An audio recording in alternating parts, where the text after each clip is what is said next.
Bueno, pues en este segundo vídeo de la segunda sesión vemos algunas de las operaciones que se pueden hacer con matrices. El objetivo siempre es intentar construir un álgebra, ¿vale? La construcción de un álgebra la habéis visto desde siempre cuando se ven los números naturales, los números enteros, los números reales. Se explica cómo se hacen las operaciones entre esos números y eso es construir un álgebra. Da una definición de un elemento que yo puedo utilizar para hacer operaciones con él, ¿vale? Y obtener algunos resultados. Con las matrices pasa lo mismo. Ya hemos definido el concepto de matriz. Una vez que lo tenemos y hemos visto algunos tipos de matrices y algunas definiciones sobre la matriz, pues vemos cómo serían las operaciones cuando intervienen matrices, ¿vale? Para que podamos trabajar. Lo primero que vemos son la suma de matrices. La suma de matrices es algo muy intuitivo porque primero lo que tenemos que tener es que las dos matrices tienen que tener la misma dimensión para sumarse, ¿vale?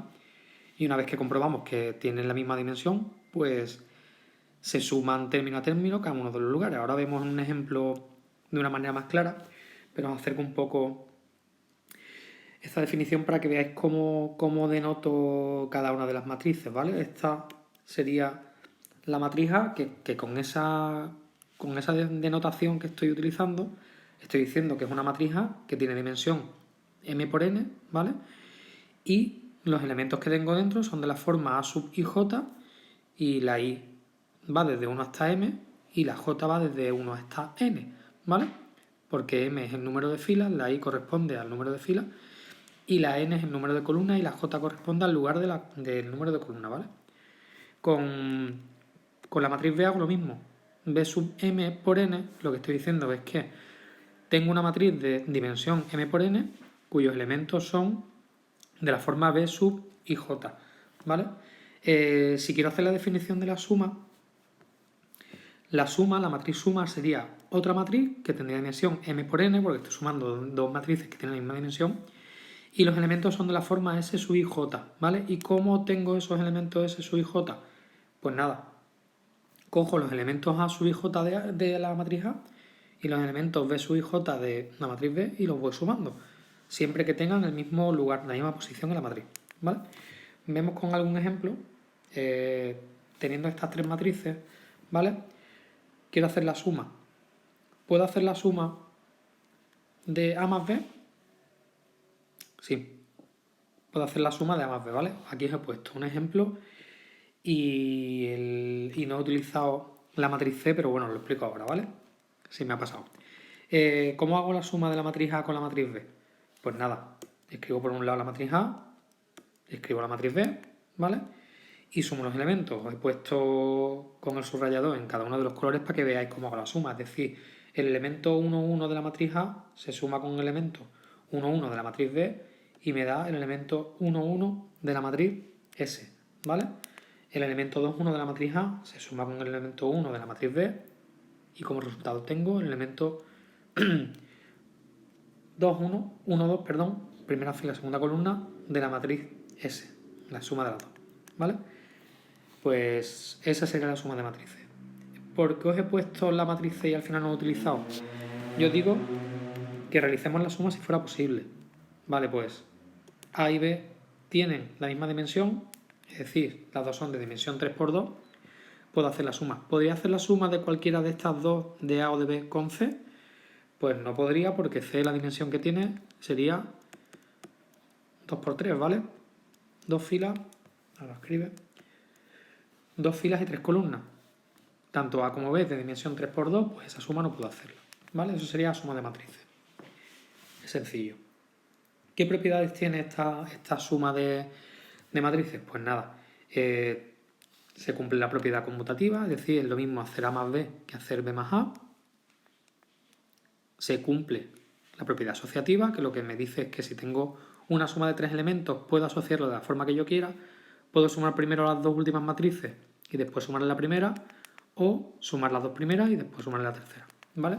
Hay un elemento neutro para la suma de matrices, que sería la matriz nula, la que está compuesta por todos los elementos cero, ¿vale?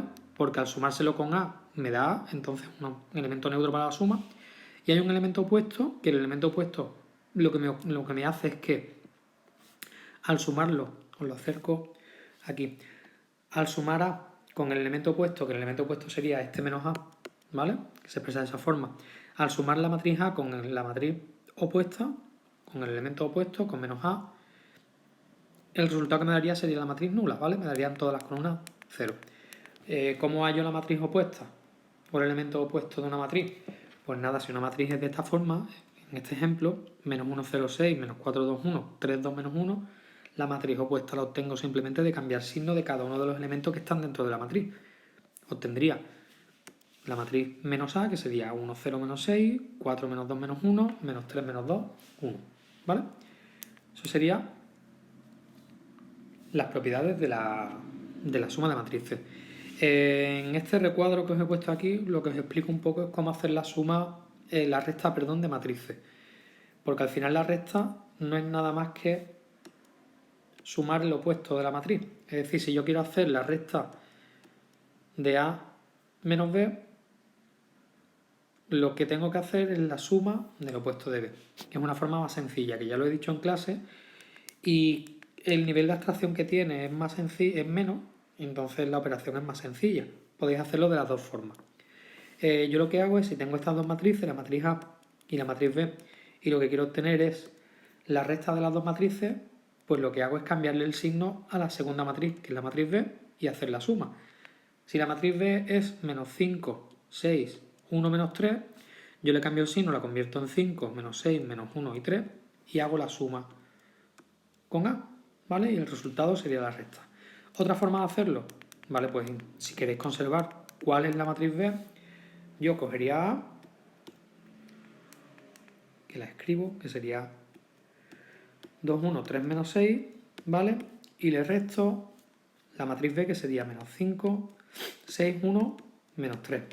Yo tengo el resultado que tengo que tener es el mismo, pero claro, lo que ocurre es que aquí tengo que pensar el signo, tengo que decir que 2 menos 5, ¿vale? 2 menos menos 5 es 2 más 5, que es 7. 1 menos 6 sería menos 5, ¿vale? 3 menos 1 sería 2, ¿de acuerdo? Y menos 6 menos 3 serían menos 6 más 3, que serían menos 3. A mí me resulta más sencillo primero cambiarle el signo y después hacer la resta, ¿vale? Lo podéis hacer como queráis. En temas de matrices y operaciones con matrices y demás, os recomiendo que todas las operaciones que puedas hacer aparte para facilitarte los cálculos, que las hagas, ¿vale? Porque ya veréis que cuando lleguemos a las multiplicaciones de matrices, la cosa se lía un poco y hay que tener muy claro la estructura de la operación y nos podemos equivocar, ¿vale? Producto de un número real por una matriz. Pues muy sencillo también. Si yo tengo una matriz cualquiera de una dimensión m por n, el resultado de multiplicar esa matriz por un número, ¿vale? Cualquiera, que en este caso es lambda, pues el resultado es multiplicar cada uno de los elementos de la matriz A por el número que me han dado, lambda. Por ejemplo, si tengo aquí una matriz A que es de la forma, una dimensión 2 por 3, los elementos son 2, 3, 1, 4, 0, 5. Si quiero obtener la matriz 4 por A, pues lo único que tengo que hacer es multiplicar cada uno de los elementos de la matriz A por 4, ¿vale? 4 por 2, 8, 4 por 3, 12, 4 por 1, 4 y así, con los demás elementos, ¿vale? Esta es la multiplicación sencilla, que es la multiplicación de un número real o un escalar por una matriz, ¿vale? Propiedades. Pues también se cumple la propiedad conmutativa, como antes en la suma de matrices. También se cumple la propiedad asociativa utilizando dos números, ¿vale? Utilizo lambda y el número mu, son dos letras griegas, para multiplicar. Entonces da igual que asocie, primero multiplico mu por a y después lo que me da la multiplico por lambda, o multiplico lambda por nu y después lo multiplico por a, ¿vale? El resultado es el mismo. También se cumple la propiedad distributiva respecto de la suma de matrices. Si yo tengo una multiplicación de un número por una suma de matrices, ¿vale? Como tengo aquí, el resultado es la suma de la multiplicación del número por cada una de las matrices. Multiplico el número por A, multiplico el número por B y hago la suma, ¿vale? También se cumple la propiedad distributiva de la suma respecto de la suma de los números, ¿vale? Si yo tengo ahora, en vez de la suma de dos matrices, tengo la suma de dos números, pues hago lo mismo. Lambda más mu por A sería lambda por A más mu por A, ¿vale? Estas propiedades se asemejan mucho a los números reales y son bastante sencillas e intuitivas. Elemento neutro. Pues ¿cuál es el elemento neutro cuando esté multiplicando por un número real? Pues el 1, ¿vale? El 1 es el elemento neutro de la multiplicación o el producto de un número por una matriz. Como ejemplo, os pongo este, si queréis lo copiáis y lo hacéis y después le echáis un vistazo, ¿vale? Pero es simplemente calcular 3 veces la suma de A más B. Pues por un lado hago la suma de A con B, ¿vale? Y una vez que obtengo ese resultado, lo multiplico por 3 y esta sería la matriz que estoy buscando, la matriz 3 por A más B. Más cosas. Pasamos a la matriz traspuesta. La matriz traspuesta, la transposición de matrices, se engloba dentro de las operaciones de matrices, pero es un concepto o una definición que con un movimiento lo calculas, no tienes que hacer ninguna operación, ¿vale? Como definición digo que dada una matriz A se denomina matriz traspuesta de A y se representa por A traspuesta, es decir, A con esa T en el exponente, a la matriz que resulta de cambiar las filas por la columna en la matriz A. Ya está. Esta definición la podéis ver, pero con el ejemplo se ve mucho más sencillo. Además os lo he puesto con colores y se ve fácil. Si tengo la matriz A, esta de aquí, sería la primera fila es 2, 5, 6, 0, la segunda fila 3, 1, 2, 1, la tercera fila es 1, 0, menos 4, 0. ¿Cómo tengo la matriz traspuesta? Pues lo que he dicho es que tenemos que cambiar filas por columnas, es decir, las filas que yo tengo ahora se van a convertir en las columnas de la matriz traspuesta. Lo vemos aquí.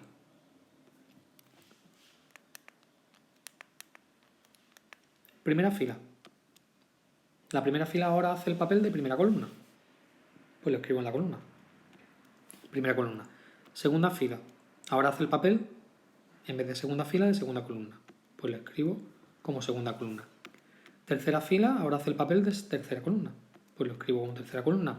Y ya tendría la matriz A traspuesta, ¿vale? Sería la traspuesta de la matriz A que mandamos en un principio, ¿vale? Como digo, no es una... se engloba dentro de las operaciones, pero más que es una operación es una definición, ¿vale? Y una forma de escribir una matriz.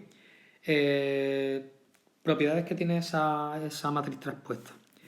Pues nada, si yo he cambiado las filas por las columnas, ¿qué dimensión tendría la matriz traspuesta de A? Pues la dimensión sería al revés. Si en este caso yo he dicho que la dimensión es 3 por 4, la dimensión de la matriz traspuesta va a ser 4 por 3, ¿vale? Es decir, si A es m por n, la dimensión de A traspuesta es n por m, ¿vale? ¿Qué es lo que ocurre qué ocurre si hago la traspuesta de la matriz traspuesta? Pues otra vez llego a la matriz que tiene al principio, porque si estoy primero cambiando filas por columna y después otra vez cambio fila por columna, llego a la matriz que tenía al principio, ¿vale? Es una propiedad. Tercera propiedad. Si quiero calcular la traspuesta de la suma de dos matrices, eso es la suma de las traspuestas de las matrices, ¿vale? Propiedad. Se puede comprobar con algún ejemplo, que ahora lo veremos, y ya está. Si es simétrica, ¿vale? Para que sea simétrica tenía que ser cuadrada, tenía que tener algunas condiciones. ¿Y qué es lo que ocurre si hago la traspuesta de una matriz simétrica? Pues que me va a dar la misma matriz A, ¿vale? Se puede comprobar. Cogéis como ejemplo una matriz, escribís una matriz que sea simétrica y hacerle la traspuesta a esa matriz. Ya veréis cómo sale la misma matriz. ¿Y qué ocurre cuando la matriz es antisimétrica? Si os acordáis, antisimétrica, la diagonal principal era todo cero y después era igual que la matriz simétrica, pero los elementos estaban cambiados de signo, eran opuestos. Pues nada, lo que obtengo hacerle la traspuesta a una matriz que es antisimétrica es la misma matriz, pero cambiada de signo, ¿vale? Y lo siguiente que yo he puesto, os lo dejo aquí escrito para que veáis y que intentéis hacerlo. Es simplemente dos ejercicios resueltos que son sencillos y en el segundo estoy comprobando realmente esa propiedad utilizando como ejemplo dos matrices en concreto. ¿vale? Pues lo tenéis aquí resuelto, echadle un vistazo, copiarlo sin ver la solución, intentad hacerlo y después lo miráis, ¿vale?